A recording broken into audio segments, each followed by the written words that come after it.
Hello guys, कैसे हो आप लोग। आई होप सभी लोग बढ़िया हो, पढ़ाई कर रहे हो और आपको हमारे 10 मिनट शो से काफ़ी वैल्यू मिल रही होगी। ठीक है। आई होप सभी ने लास्ट 3 10 मिनट शो जो हमने किए थे यूट्यूब पे वो सभी ने देखे हैं, राइट। तो लास्ट हमने किया था गल्फ वॉर। अब हम करेंगे गाइस, हमारा फोर्थ वन है 9/11। इससे काफ़ी क्वेश्चन आते हैं। आप इसी लेक्चर में, इसी वीडियो में खाली 6-7 PYQs ऑन दिस टॉपिक आप देख सकते हो। ठीक है, तो प्लीज कॉपी पेंसिल लेके बैठिएगा। Whatever I am telling you is important, आप उसको नोट डाउन करते जा रहे हो। क्लियर। चलिए, तो गाइस 9/11 की शुरुआत कैसे होती है, हम पहले समझते हैं बैकग्राउंड। ठीक है, बैकग्राउंड। तो हम सभी जानते हैं कि कोल्ड वॉर में कंफ्लिक्ट हमने पढ़ा था, सोवियत अफगानिस्तान वॉर, कि सोवियत यूनियन ने इन्वेड किया अफगानिस्तान को 1979 को, राइट। क्लियर। एंड उस टाइम पे यूएस और सऊदी अरेबिया एक ग्रुप, इसका नाम था मुजाहिदीन, उसको सपोर्ट कर रहे थे।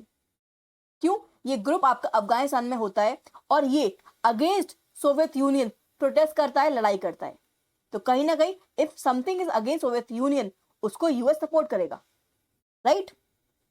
तो उस टाइम पे भी ये हो रहा था। और मुजाहिदीन का वन ऑफ द मेंबर था Osama bin Laden.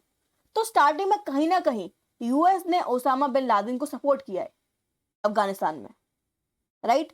And Osama bin Laden के साथ साथ जो मेंबर्स थे, वो जो मुजाहिदीन ग्रुप था, ये आगे चल के अलकायदा भी बना। क्लियर।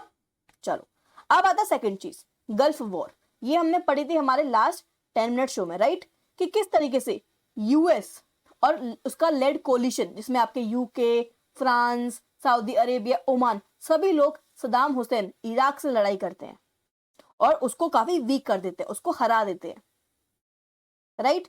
अब वॉर खत्म हो जाती है। वॉर खत्म होने के बावजूद भी यूएस अपने मिलिट्री ट्रूप्स सऊदी अरेबिया में रखता है, ताकि इराक वापस से ऐसी गलती ना करे और सऊदी अरेबिया या इराक या कोई भी रीजन में, उस रीजन में कोई भी स्टेट पे हमला ना कर दे उसके लिए।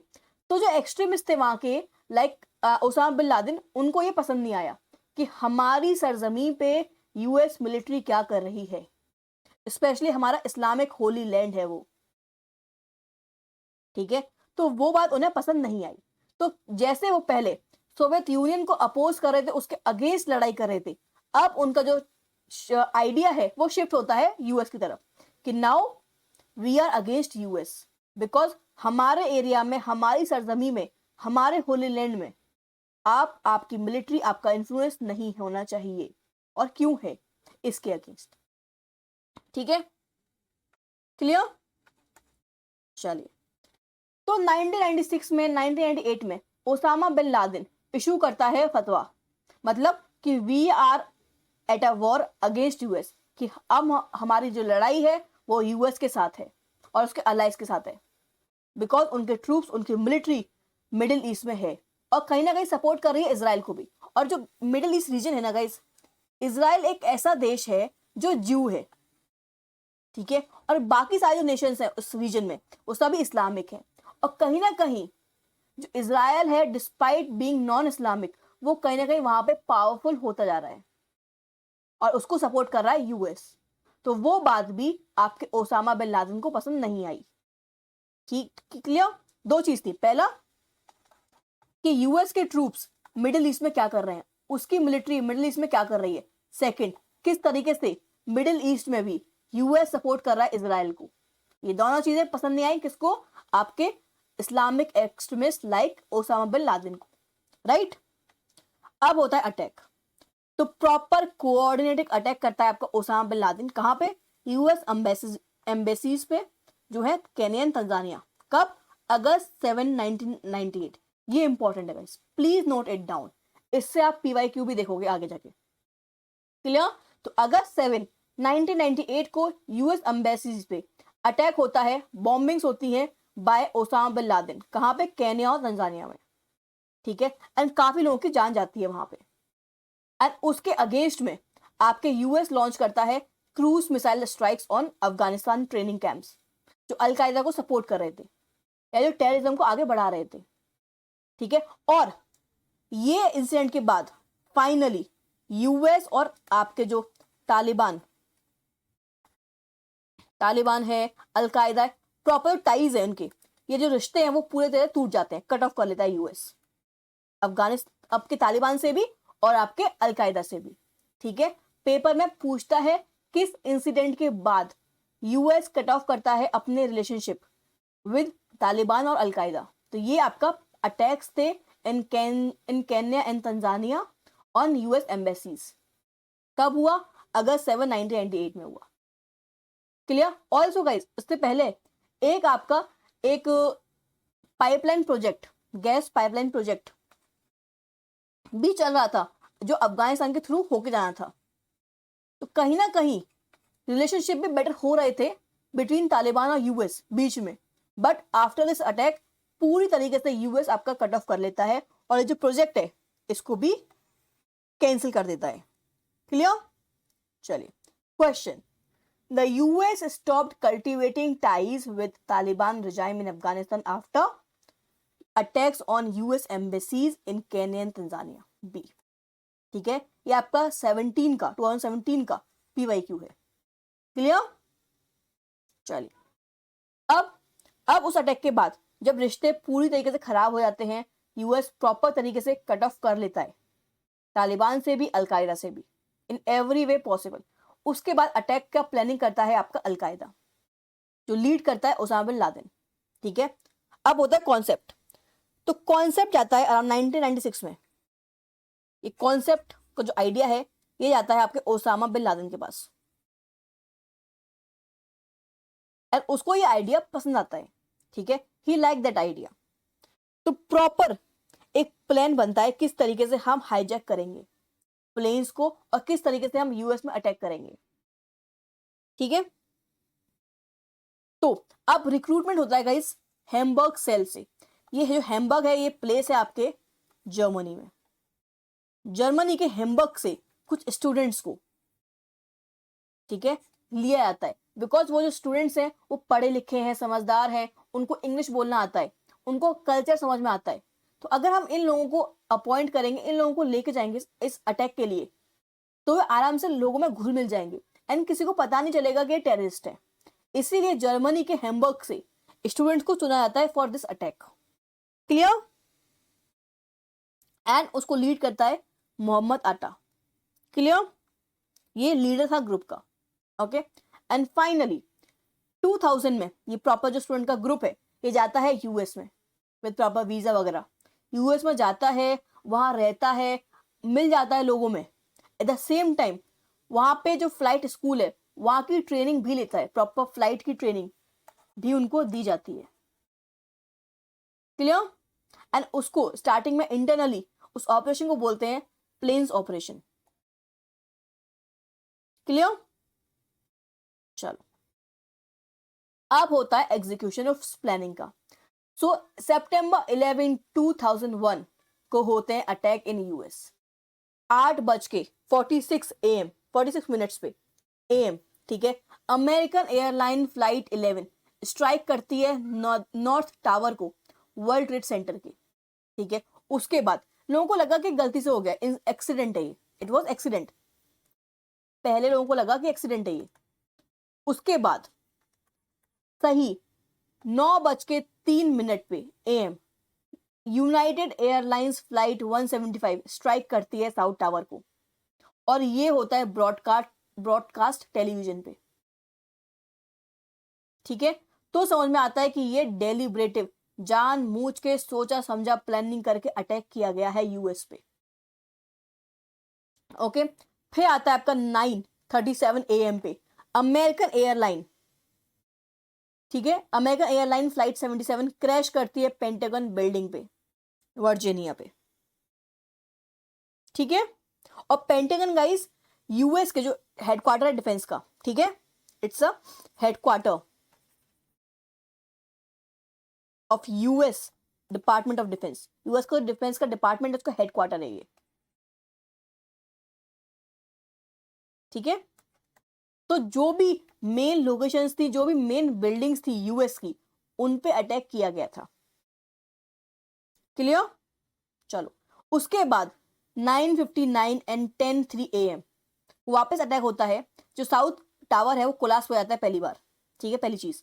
उसके बाद जो फ्लाइट 93 में जो लोग होते हैं वो रजिस्ट करते हैं टेररिस्ट के खिलाफ, ठीक है, वो कोशिश करते हैं टेररिस्ट को हराने की, लड़ाई करने की उनके साथ, जिसकी वजह से कहीं ना कहीं उनका टारगेट था यूएस कैपिटल, जहां पे यूएस कांग्रेस मिलती है। बट समहाउ क्योंकि जो लोग हैं वो लड़ाई कर रहे हैं प्लेन में टेररिस्ट के साथ, उस चक्कर में वो प्लेन क्रैश हो जाता है आपका शेंकविले में। क्लियर? एंड 10:28 पे आपका जो नॉर्थ टावर है वो भी हो जाता है कोलाप्स। क्लियर? तो ये होते हैं attack by hijackers in US. उसके बाद इमीडिएट रिस्पॉन्स उस टाइम पे जो भी आपकी जो एयरक्राफ्ट थे, ठीक है, उन सभी को रोका गया कि अभी के अभी लैंड करो, पहली भी चीज। उसके बाद शुरू किया गया ऑपरेशन येलो रिबन, मतलब जो भी इंटरनेशनल फ्लाइट्स है उनको डाइवर्ट कर दिया गया कनाडा की तरफ, ठीक है, कनाडा जाके वो लैंड करेंगी उस टाइम पे और लोगों को सेफली उतारेंगी, ठीक है। एंड पहली बात नाटो का आर्टिकल 5 यूज किया गया, ठीक है, उसको यूज किया गया। अब ये आर्टिकल क्या कहता है कि आपने यूएस पर अटैक किया है, मतलब आपने सभी पर अटैक किया है जो भी नाटो के मेंबर्स हैं। तो नाटो क्या बोलता है, एक पे अटैक मतलब सभी पे अटैक। क्लियर? तो ये आर्टिकल 5 में आता है, प्लीज नोट इट डाउन, ये पेपर में आपसे पूछ सकता है। क्लियर? तो मैसिव रेस्क्यू रिकवरी एफर्ट्स चलाए गए, ठीक है, लोगों को बचाने के लिए। कम से कम 99 डेज लगे उस आग को बुझाने में, चीजों को थोड़ा बेटर करने में, ठीक है। और पूरी दुनिया कहीं ना कहीं सांत्वना दे रही थी आपके यूएस को। ओके, एंड उस टाइम पे गाइस प्रेसिडेंट थे यूएस के जॉर्ज बुश, ठीक है, जॉर्ज जूनियर बुश, ठीक है। एंड उन्होंने डिक्लेयर किया कि US would make no distinction between terrorist and states. ये इंपॉर्टेंट है, please note it down, because ये पार्ट है आपके बुश डॉक्ट्राइन का, एंड क्वेश्चन आता है बुश डॉक्ट्राइन से, ठीक है। ये पूछ लेगा कौन सा यूएस प्रेसिडेंट था जिसने डिक्लेयर किया कि US would make no distinction between terrorist and the state that shelters them, मतलब टेररिस्ट ऑल्सो, जो स्टेट टेररिस्ट की मदद कर रही है हम उनमें फर्क नहीं देखेंगे, हमारे लिए टेररिस्ट और टेररिस्ट को सपोर्ट करने वाले स्टेट्स सेम है, हम किसी को भी नहीं छोड़ेंगे। क्लियर? ऑल्सो सितंबर 2001 में यूएस डिमांड करता है ओसामा बिन लादेन को हमें हैंड ओवर कर दो तालिबान से, ठीक है। ऑल्सो जो भी अलकायदा के ट्रेनिंग कैंप्स चल रहे हैं अफगानिस्तान में उनको भी रोक दो और हम ये वेरीफाई भी करेंगे, बट तालिबान मना कर देता है।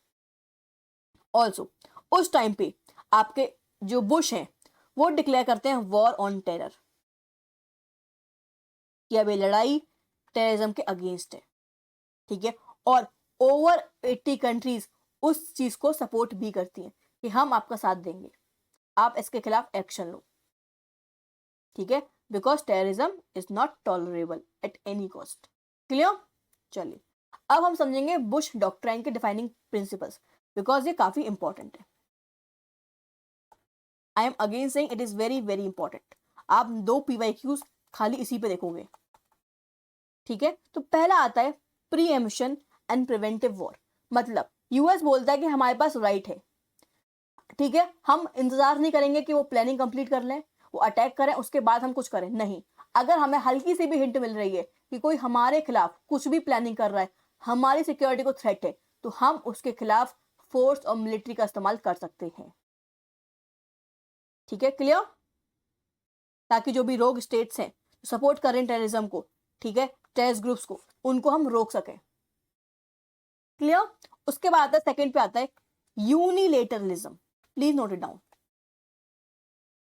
वॉशिंगटन बोलता है अगर यूएन, नेटो या कोई भी इंटरनेशनल ऑर्गेनाइजेशन कोई भी कंसेंसस पे, कोई भी सॉल्यूशन पे नहीं आती है, तो वॉशिंगटन जो कैपिटल है यूएस की, वो उसके पास राइट है कि वो अकेला अपना फैसला करेगा, अपनी लड़ाई लड़ेगा, ठीक है। That Washington reserve the right to act alone, अगर कोई भी इंटरनेशनल बॉडी या अलायंस कोई डिसीजन पे नहीं आती है तो। क्लियर? वॉशिंगटन किसी के इंतजार में नहीं रुकेगा। थर्ड, बुश डिक्लेयर करते हैं कि there is no distinction between terrorist and the states that shelter them. ठीक है, टेररिस्ट को हम छोड़ेंगे नहीं, ऑल्सो जो स्टेट्स उनको पनाह देती हैं, उनको शेल्टर देती है, उनको सपोर्ट करती है, हम उनको भी नहीं छोड़ेंगे। और हमारे लिए कोई डिफरेंस नहीं है उस स्टेट में और टेररिज्म में। क्लियर? फोर्थ, कि मिडिल ईस्ट में ये इश्यूज क्यों आ रहे हैं? इसलिए आ रहे हैं बिकॉज वहां पे गवर्नमेंट अच्छी नहीं है, वहां पे डेमोक्रेसी नहीं है। तो हम रिजाइम को चेंज करेंगे, वहां पे हम डेमोक्रेसी लेके आएंगे, तब जाके चीजें बेटर हो पाएंगी। क्लियर? तो ये आपके 4 पिलर्स हैं बुश डॉक्ट्राइन के, आपको पता होना चाहिए। ओके, बिकॉज आपके सिंपल मिडिल ईस्ट में ऑथोरिटेरियन गवर्नमेंट है, डिक्टेटरशिप्स हैं, इसीलिए यहाँ पे इतना टेररिज्म फैल रहा है और बड़ा हो रहा है।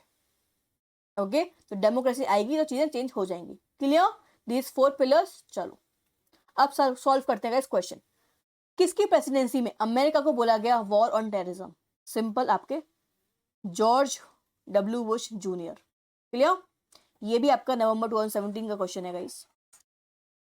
चलिए, under Bush doctrine the USA held that states responsible for activities inside their territories thus acquired the right to unilaterally against. ठीक है, कि यूएस अकेला लड़ सकता है, अकेला एक्शन ले सकता है इन स्टेट्स के खिलाफ। क्लियर? चलिए, an unipolar condition into which George W. Bush Jr. referred as balance of power that favors security. Simple. ठीक है, बिकॉज यूएस यूनिलेटरली अटैक कर सकता है, एक्ट कर सकता है बिना किसी परमिशन के। ठीक है, अपनी सिक्योरिटी को प्रिवेंट करने के लिए। Clear? You can see 3 PYQs। Okay, चलो ये भी क्वेश्चन देखो। Which event led George W Bush to transform his foreign policy into one global power projection intervention? 9/11। Easy. अब यूएस लेता है कुछ एक्शंस। ठीक है, पहले आता है आपका AUMF, सितंबर 18, 2001 में। AUMF की फुल फॉर्म है guys authorization for use of military force. ठीक है, granted the president power to use all necessary and appropriate force. जो भी हमारी सिक्योरिटी को थ्रेट कर रहे हैं, हमारे लिए सही नहीं है, हम उनके खिलाफ एक्शन ले सकते हैं फोर्स यूज करके, मिलिट्री यूज करके, by all necessary and appropriate means. Clear? फिर आता है आपका यूएसए पैट्रियट एक्ट। ये काफी इंपॉर्टेंट है। ठीक है, ये एक्सपेंड कर देता है आपका गवर्नमेंट का सर्विलेंस, कि स्नीक पीक वारंट्स होंगे, नेशनल सिक्योरिटी लेटर्स हैं कि आप डाटा कलेक्ट कर सकते हो इंटरनेट कंपनीज के साथ, ठीक है, बैंक से, ताकि लोगों पे नजर रख सको अच्छा खासा। Okay, at the same time FBI और CIA साथ में मिलकर काम करेंगी। ओके, सिक्योरिटी बढ़ाने के लिए ये एक्ट लागू हुए थे। क्लियर? फिर एक एक्ट आता है आपका TSA, aviation and transportation security act, जो फेडरलाइज्ड एयरपोर्ट अथॉरिटी होगी, जो मेक श्योर करेगी कॉकपिट डोर्स या आपकी सिंपल एयरपोर्ट की सिक्योरिटी और एयरप्लेन्स की सिक्योरिटी को एनहांस करेगी। क्लियर? तो ये 3 एक्ट आए थे। उसके बाद आता है आपका ऑपरेशन एंड्यूरिंग फ्रीडम, जब तालिबान ने मना कर दिया कोऑपरेट करने के साथ, अब यूएस करता है अटैक, यूएस और यूके। ठीक है, लॉन्च करते हैं आपके air strikes and special operations against Taliban and al Qaeda. ठीक है, अंडर ऑपरेशन एंड्यूरिंग फ्रीडम। कब? On October 7, 2001। CIA की जॉब ब्रेकर टीम्स डिप्लॉय की जाती हैं कैश के साथ। ठीक है, ताकि वो नॉर्दर्न अलायंस को भी सपोर्ट कर पाए। Okay, and by December 2001 Taliban government collapse हो जाती है, हार जाती है। बट हाउएवर जो ओसामा बिन लादेन है वो भाग के पाकिस्तान चला जाता है। ठीक है, और पाकिस्तान ने उसको पनाह भी दी। ठीक है, और किस आपके बैटल में वो भाग जाता है? आपके battle of Tora Bora. Important है ये। ठीक है, in the battle of Tora Bora Osama bin Laden was able to escape to Pakistan. क्यों? बिकॉज कहीं ना कहीं जो यूएस फोर्सेस थे वो रिलाय हो गए थे अफगान के लोकल फाइटर्स के साथ उन पे। एट द सेम टाइम इसीलिए उन्होंने पाकिस्तान के जो बॉर्डर्स थे उनको सीज भी नहीं किया। इसका फायदा उठा के ओसामा बिन लादेन आपके पाकिस्तान भाग जाता है। ओके चलो, operation enduring freedom 2001 is related to eviction of Taliban regime from Afghanistan, ताकि उसमें हम डेमोक्रेसी लेके आएंगे और ओसामा बिन लादेन को पकड़ेंगे। क्लियर?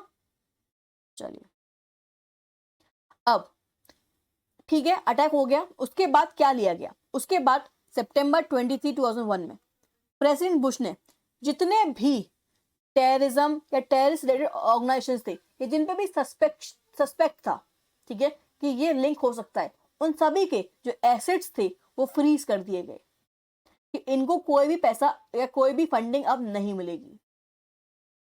और एक मोस्ट वांटेड टेररिस्ट की लिस्ट जारी की गई।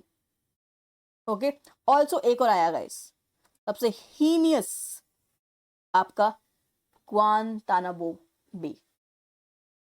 ठीक है, ये क्यूबा में यूएस का नेवल बेस है जिसको यूज किया गया, जो भी जिस पे भी आपको शक है, जो इस अटैक का लिंक हो सकता है या शामिल है इस अटैक में या आगे कोई अटैक कर सकता है, उन सभी लोगों को इस बे में लेके आओ। ठीक है, विदाउट ट्रायल यहाँ पे लोगों को लाया जाता था। In fact 3rd degree 4th degree torture उन पे किया जाता था। यहाँ पे सबसे ज्यादा ह्यूमन राइट्स का वायलेशन हुआ है कि विदाउट ट्रायल जिन पे भी शक है उनको यहाँ पे ले आओ आप। इनफैक्ट उस बे में 780 प्रिजनर्स को लाया गया था, रखा गया था, उनको टॉर्चर किया गया था, जिसमें से मोर देन 700 पीपल उनको बाद में छोड़ दिया गया जब उनके खिलाफ कोई भी एविडेंस नहीं मिला। क्लियर? चलिए, अब आता है आपका गवर्नमेंट का रीऑर्गेनाइजेशन इंटेलिजेंस रिफॉर्म। ठीक है, एक और आया आपका होमलैंड सिक्योरिटी एक्ट। ठीक है, इसमें आपका टीएसए आते हैं, फेमा आता है, कोस्ट गार्ड आता है, सीक्रेट सर्विस आता है। सिंपल, किस तरीके से हम यूएस की सिक्योरिटी बेटर कर सकते हैं। ठीक है, उसके बाद अराउंड 1200 विटनेसेस को लाया गया, उनको इंटरव्यू किया गया और समझा गया क्यों ये अटैक हुए, क्यों यूएस सिक्योरिटी फेल हो गई इस अटैक को प्रिवेंट करने के लिए। तो सिंपली रिपोर्ट में निकला, 2004 की जो रिपोर्ट थी उसमें निकला कि लोगों ने इमेजिन नहीं किया था कि ये चीज हो सकती है। हिंट था बट कनेक्ट करना लोग रह गए, इसलिए ये हुआ। ठीक है, ऑल्सो इंटेलिजेंस में भी रिफॉर्म्स हुए। ठीक है, office of director of national intelligence and national counter terrorism centre, इनको भी क्रिएट किया गया। ठीक है, ताकि जो 16 यूएस की इंटेलिजेंस एजेंसीज है उनको कोऑर्डिनेट कर पाए इन अ बेटर वे। क्लियर? चलो, ऑल्सो गाइस आपका एनएसए कलेक्ट करता है bulk Meta data from phone calls, emails, ताकि हम लोगों को पता कर सकें कि कौन से आपके टेस्ट नेटवर्क है, कौन से नहीं है। तो हर किसी का पर्सनल डेटा लिया गया। ठीक है, और किसी को पता भी नहीं था ये चीज। बाद में जाके आपके एडवर्ड स्नोडेन हैं, उन्होंने लीक किया कि किस तरीके से यूएस हर किसी की पर्सनल, प्राइवेट, पब्लिक लाइफ पे नजर रख रहा है in a large number. Clear? Also CIA ने ठीक है उस बे के अलावा भी आपके पोलैंड, रोमानिया, थाईलैंड में भी उनके सीक्रेट डिटेंशन फैसिलिटीज थे, वहां पे भी लोगों को रखा गया था जिन पे भी शक था। क्लियर? अब आता है आपका द फेडरल रिजर्व परचेज। देखो, फेडरल रिजर्व ने परचेज किया अराउंड 61 बिलियन सिक्योरिटीज में, ताकि जो भी मार्केट गिरा है वो लोगों की हेल्प कर पाए। एट द सेम टाइम जो भी विक्टिम्स हैं उन अटैक्स के, उनको प्रॉपर कंपेंसेशन प्रोवाइड हो, और अभी तक लोगों को मिलता है गाइस। ठीक है, also on September 17, 2001 because of this terrorist attacks, ये आपके जो इस्लामिक टेररिस्ट थे उन्होंने किया था, इसीलिए हर कोई यूएस में जो भी मुस्लिम्स थे उनको एज अ टेररिस्ट देख रहा था। तो कहीं ना कहीं मुस्लिम्स के लिए वहां रहना बहुत ही मुश्किल हो गया था। वो काफी सारे मिसयूज ऑफ पावर देख रहे थे। ठीक है, उनके संग कोई भी ढंग से बिहेव नहीं कर रहा था। उस वजह से सितंबर 17 2001 में प्रेसिडेंट बुश विजिट करते हैं Islamic centre of Washington and declare करते हैं इस्लाम इज पीस, ठीक है, ताकि जो हेट क्राइम्स है, डिस्क्रिमिनेशन है अगेंस्ट मुस्लिम वो रुक जाए। क्लियर? तो ये भी आपसे पूछ सकता है।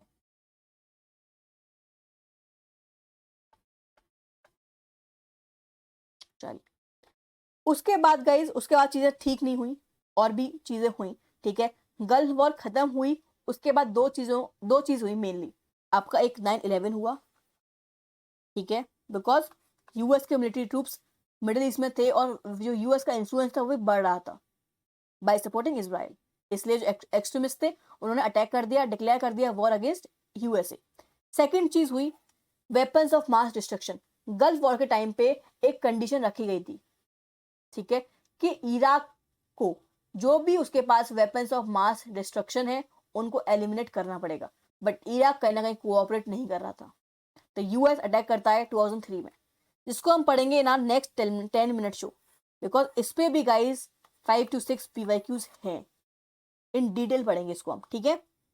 उसके बाद गाइस आपका ड्रोन वॉरफेयर हुआ 2002 से शुरू हुआ, ठीक है।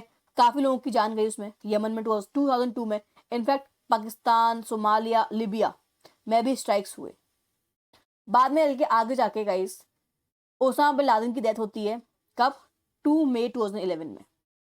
जो यूएस नेवी है सील्स, वो कंडक्ट करती है प्रॉपर रेड इन अबोटाबाद पाकिस्तान में, और वहां पे ओसामा बिन लादेन को मार दिया जाता है। क्लियर? चलो, अब लीडरशिप टाइमलाइन, ठीक है।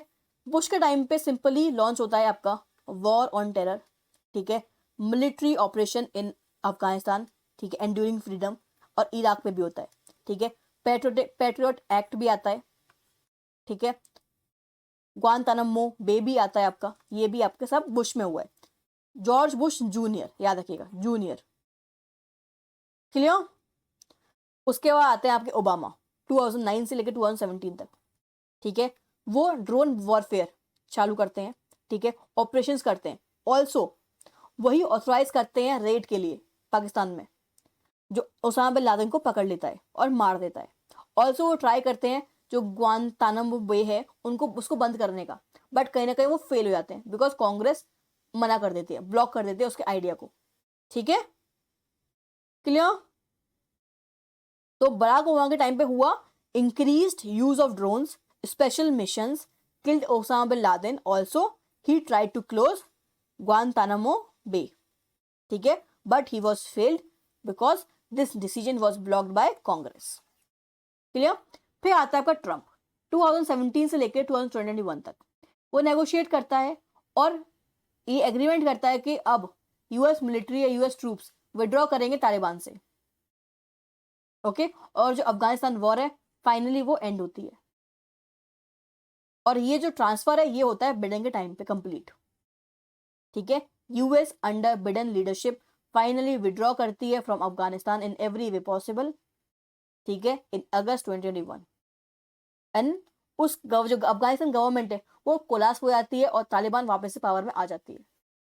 क्लियर?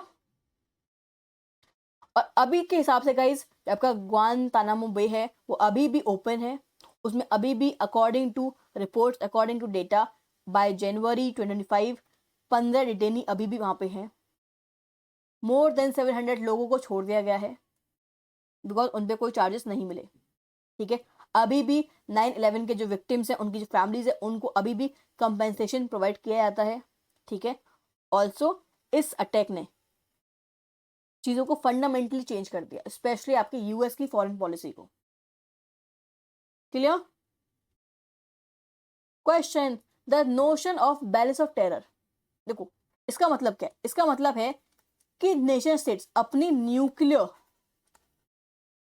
कैपेसिटीज को इतना इंक्रीज कर लें कि दूसरी कंट्री उन पे अटैक करने के पहले 10 बार सोचे, ठीक है। उसको बोलते हैं नॉर्मली बैलेंस ऑफ टेरर, ठीक है। यूएस और रशिया है, सबसे ज्यादा न्यूक्लियर वेपन्स अभी यूएस और रशिया के पास है, इतने हैं कि वो 5 दिन के अंदर अंदर या उससे पहले भी 5 बार पूरी दुनिया को खत्म कर सकते हैं, ठीक है। इसलिए कभी भी यूएस और रशिया एक दूसरे के खिलाफ वॉर में नहीं उतरेंगे। because of balance of terror, because both have equal or even more nuclear capacities than the rest of the world. ठीक है, इसलिए इसका आंसर आएगा 4. Okay, overkill capacity emanating from nuclear weapons. Clear? Clear? Overkill capacity from emanating from nuclear weapons. Okay, चलिए, that's it for today guys. I hope आपको help मिली होगी, आपको समझ में आया होगा इस टॉपिक का इंपॉर्टेंस कितना है. क्वेश्चंस भी आए हुए हैं, तो प्लीज नोट्स बनाइए, रिवाइज कीजिए, और अच्छा लगे तो डू लाइक एंड सब्सक्राइब. ठीक है, बाकी also one more thing guys, just give me a minute. ये जो भी पीवाईक्यूज हम करते हैं, ठीक है, जस्ट एक मिनट.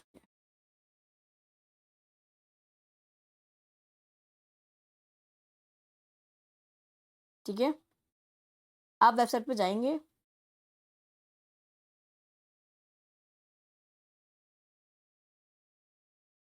आप पीवाईक्यूज पे क्लिक करेंगे,